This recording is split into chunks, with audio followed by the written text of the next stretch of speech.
çiyayan benda tenê, çavên min her dem li rêya tenê. Dilê min tenê te dixwaze, dilê min şotke canê ji bo min.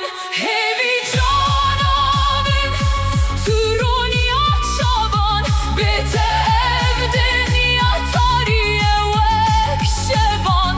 Bêhna te difûre ji kulîlkên biharê, vegere canê bibe derman ve carê.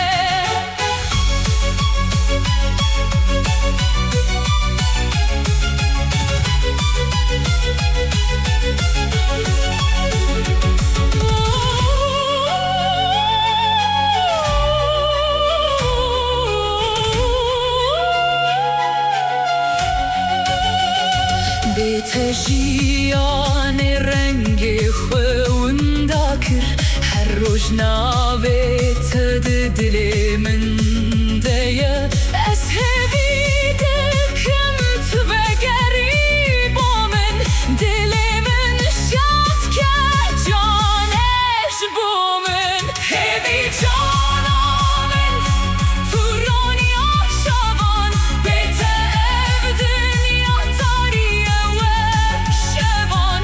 Bêhna te difûre ji kulîlkên parê, vegere canê bibe derman ve carê.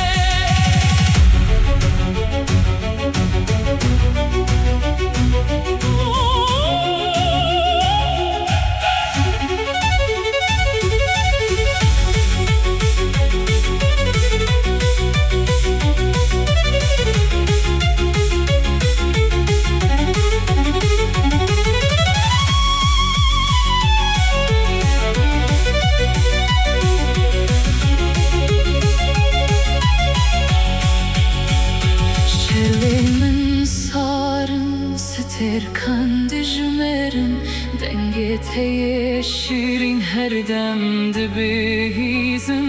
Hêsirê